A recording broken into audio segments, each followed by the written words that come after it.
দর্শক আজকের ভিডিওতে আমি আপনাদেরকে আজব কিছু মেশিন দেখাবো যে মেশিনের বিভিন্ন রকম কাজ রয়েছে। যেমন এই মেশিনটা দেখুন, এই মেশিনটা কিন্তু এই নুডলস তৈরি করে দিচ্ছে লোকজনকে, দেখতেই পাচ্ছেন।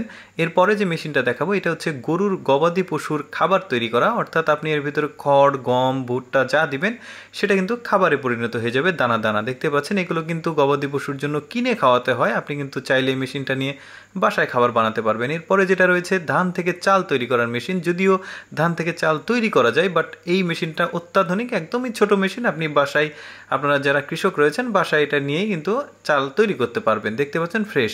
এরপর যেটা রয়েছে, ফ্যাক্টরিতে অনেক আলু একসঙ্গে ছিলে বিভিন্ন রকম খাবার তৈরি করতে হয়, এই ধরনের ফ্যাক্টরিতে কিন্তু এই ধরনের মেশিন ব্যবহার করা হয় এই যে চোচা তোলার জন্য। এরপর যেটা রয়েছে এটাও এক্সেপশনাল একটা মেশিন, দেখতেই পাচ্ছেন। এই মেশিনটাতে কিন্তু আপনারা নুডলস তৈরি করতে পারবেন, আরও বিভিন্ন রকম সেমাই তৈরি করতে পারবেন। জাস্ট এর মধ্যে আপনি আটা, লবণ, চিনি, যা আপনার প্রয়োজন উপকরণ সব কিছু এর মধ্যে দিয়ে দেবেন। ও কিন্তু আপনি আপনার মানে চিকন না মোটা যেটা ইচ্ছা সেরকমভাবে বানিয়ে নিতে পারবেন। এই মেশিনটা আমার কাছে বেশ একটু আলাদা মনে হয়েছে, একটু অত্যাধুনিক মেশিন।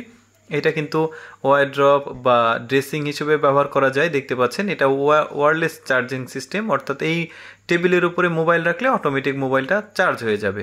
এইটা খুবই আধুনিক মেশিন। এরপরে যেটা দেখাবো এই মেশিনটা হচ্ছে খাবার তৈরি করা মেশিন, অর্থাৎ যারা অনেক লোকের জন্য খাবার তৈরি করতে চায় তারা কিন্তু এই মেশিনটা দিয়ে খাবার তৈরি করতে পারবে। অর্থাৎ বিভিন্ন ধরনের উপকরণ যেটা খাবার তৈরি করতে প্রয়োজন হয়, যেমন চাল, ডাল, সবজি, আরও যা যা আছে, আলু, সব কিছু এর মধ্যে দিলে এ কিন্তু খুব সুন্দরভাবে খাবার তৈরি করে দিবে। দেখতে পাচ্ছেন এখানে খাবার তৈরি হচ্ছে, খাবারটা কমপ্লিট হয়ে গেছে। এখানে কিন্তু অটোমেটিক এই যে খাবারটা তৈরি হয়ে গেছে। এরপরে যে মেশিনটা দেখাবো কৃষকদের জন্য অত্যন্ত গুরুত্বপূর্ণ। ধান কেটে সেটাকে আবার আটি বাঁধা বেশ কষ্টকর। এই মেশিনটার মাধ্যমে কিন্তু ধান অটোমেটিক কাটছে, আবার সেটা আটি বেঁধে আবার এক জায়গাতে একটা সাইড হয়ে যাচ্ছে। দেখতে পাচ্ছেন খুব সুন্দর। এরপরে যে মেশিনটা দেখাবো এটা হচ্ছে ফ্যাক্টরিতে এই মেশিনগুলো ব্যবহার করা হয়, অর্থাৎ মোড়কীকরণের জন্য, প্যাকেজিং করার জন্য। দেখতে পাচ্ছেন অটোমেটিক প্যাকেজিং হয়ে যাচ্ছে প্যাকেটগুলো, খুবই সুন্দর। এরপরে যেটা মেশিন দেখাবো এটাও কৃষকদের জন্য। ধান কাটার জন্য কিন্তু অনেক টাকা পয়সা খরচ হয়, শ্রমিক লাগে, এটাতে কিন্তু অনেক ধান কাটা যায়।